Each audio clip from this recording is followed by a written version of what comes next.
हाय buddies, मैं हूं आपका दोस्त मनीष और ये हमारा यूट्यूब चैनल मार्गदर्शक गुरुजी। दोस्तों आज के इस वीडियो में हम बात करने वाले हैं हैविंग के 25th यूज के बारे में, 25वें यूज के बारे में। वो है क्या? Subject would have been having then object. ठीक है, अगर कर्ता के पास कुछ होता, अगर कर्ता में कुछ होता, अगर कर्ता को कुछ होता। दोस्तों आप सोचेंगे यही सेम आइडेंटिफिकेशन तो मैंने लास्ट वाले वीडियो में भी लिखी हुई थी, तो आपका सोचना पे बिल्कुल जायज है गाइस। वुड बी हैविंग और वुड हैव बीन हैविंग, इसमें थोड़ा डिफरेंस है। जैसे कि हम जानते हैं ये दोनों की दोनों हाइपोथेटिकल होते हैं। हाइपोथेटिकल मतलब कल्पना वाले सेंटेंस, इसको कल्पना में बनाया जाता है ना, इमेजिन करके बनाया जाता है। वुड बी हैविंग क्या होता है? प्रेजेंट का imagination. Would have been having क्या होता है? पास्ट का इमेजिनेशन। दोनों में थोड़ा सा फर्क समझा दूं। जैसे अगर मेरे पास पैसा होता, कब? प्रेजेंट में। अभी होता ना तो मैं कार खरीद लेता, वो कार मुझे पसंद आ गई है। अगर मेरे पास अभी पैसे होते ना तो खरीद लेता मैं।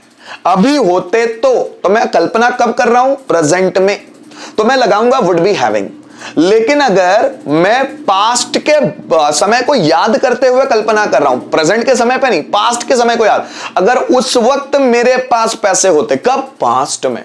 उस वक्त वो 2 साल पहले जब मैं उस शोरूम में गया था तब मुझे वो कार पसंद आ गई थी। अगर उस वक्त मेरे पास पैसे होते, तो ये बात मैं कब की कर रहा हूं? पास्ट सिचुएशन की। तब हम लोग लगाते हैं वुड हैव बीन हैविंग। दोनों देखने में एक जैसे लगेंगे, मतलब दोनों की आइडेंटिफिकेशन सेम है, लेकिन एक प्रेजेंट का हाइपोथेटिकल है और एक दूसरा पास्ट का हाइपोथेटिकल। तो ये पास्ट का हाइपोथेटिकल है। जो हम लोगों ने वुड बी हैविंग पढ़ा ना, वो प्रेजेंट का हाइपोथेटिकल है, मतलब उसमें प्रेजेंट में कल्पना वाले सेंटेंस हम बनाते हैं, और इसमें हम पास्ट के समय को याद करते हुए कल्पना वाले सेंटेंस बनाते हैं, मतलब पास्ट वाले कल्पना वाले सेंटेंस है ना। तो वुड हैव बीन हैविंग लगता है। ठीक है, जैसे अगर मेरे पास पैसे होते उस वक्त, कब? वो पास्ट में, वो 2 महीने पहले, वो 4 महीने पहले, वो 10 साल पहले, कोई भी सिचुएशन हो सकती है। सो अगर राम के पास पैसा होता, कब? वो पास्ट में। सो अब लगेगा क्या? If Ram would have been having money. ऐसा अगर मेरे पास कार होती, कब? उस वक्त, if I would have been having a car. अगर राम के पास डिग्री होती, कब? वो 2 साल पहले, तो मैं उसको जॉब पे लगा देता उस वक्त, है ना।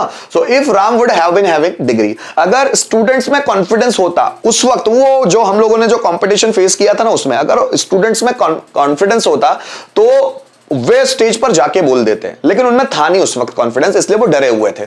So if students would be having confidence. अगर राम के पास गवर्नमेंट जॉब होता उस वक्त, तो मेरे लिए भी ट्राई करता कि मुझे भी लग जाती, है ना। So if Ram would be having government job that time, है ना।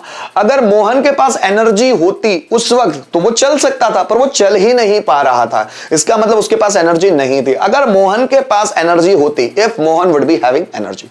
सो गाइस, जब भी हम पास्ट में हाइपोथेटिकल सेंस या कल्पना वाली चीजें कुछ पास होने के बारे में ऐसे सेंटेंस बनाते हैं, तो वहां पर वुड हैव बीन हैविंग का इस्तेमाल करते हैं। जैसे यहां पर देखिएगा दोस्तों, अगर राम के पास पैसा होता, लेकिन बात कब की हो रही है? ये पास्ट की, है ना। अगर राम के पास पैसा होता, so if Ram would have been having money, if Ram would be having money, है ना। आगे देखिए, अगर हमें परेशानी होती, if we would have been having problem. अगर हमें परेशानी होती, कब? पास्ट में ना। अगर मिस्टर शर्मा को कैंसर होता, so if mister Sharma would have been having a cancer. अगर मिस्टर शर्मा को कैंसर होता, if mister Sharma would have been having a cancer. तो यहां पर दोस्तों हम लोगों ने वुड हैव बीन हैविंग से सेंटेंस बनाने की कोशिश की। एक चीज और क्लियर कर दूं आगे बढ़ने से पहले कि guys, would have been having की जगह हम लोग वुड हैव हैड का इस्तेमाल भी कर सकते हैं पास्ट में हाइपोथेटिकल सेंस बताने के लिए। जैसे अगर राम के पास कार होती, if Ram would have been having a car, या इसको ऐसा भी बोल सकते हैं, if Ram would have had car. अगर तुम्हारे पास गवर्नमेंट जॉब होता उस वक्त, so if you would have been having government job, या फिर if you would have had government job, दोनों इस्तेमाल कर सकते हैं। क्योंकि हम लोग यहां पर हैविंग का इस्तेमाल कर रहे हैं, इसलिए हैविंग का ही मैं आपको बनाकर दिखाऊंगा।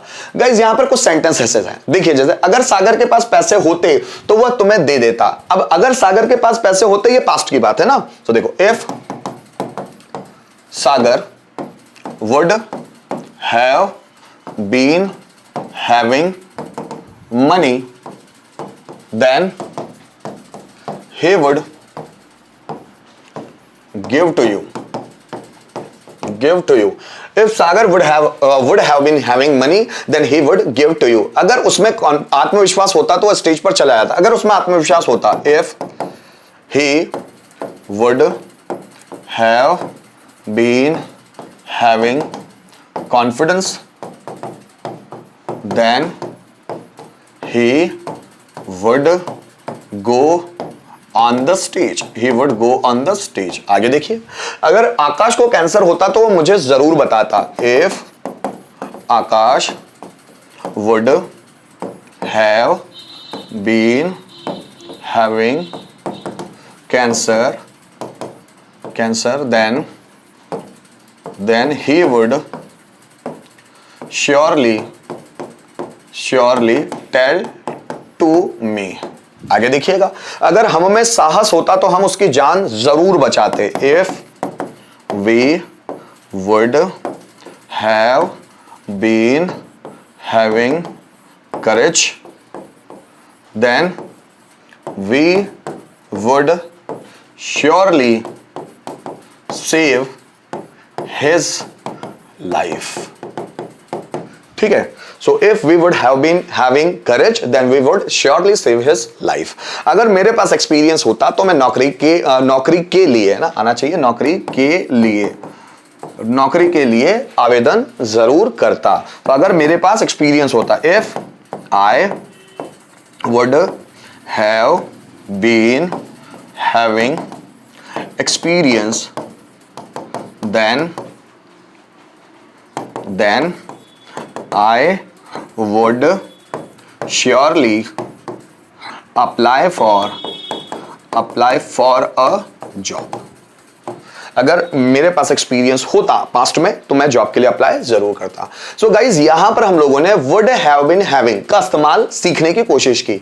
जैसा कि मैंने आपको बताया था कि आप वुड हैव बीन हैविंग की जगह वुड हैव हैड का इस्तेमाल भी कर सकते हैं. तो जहां पर भी वुड हैव बीन हैविंग लगाए, आप वुड हैव हैड वहां लगा सकते हैं, उसका इस्तेमाल कर सकते हैं. सो गाइज, यहां पर मैंने आपको क्या समझाने की कोशिश की, यहां पर मैंने आपको समझाने की कोशिश की हैविंग का 25th यूज जो वुड हैव बीन हैविंग के रूप में आया हुआ है. उम्मीद करता हूं इस वीडियो के माध्यम से आपको हैविंग का ये इस्तेमाल भी बहुत आसानी से समझ में आ गया होगा. Thank you so much for watching this video till the end.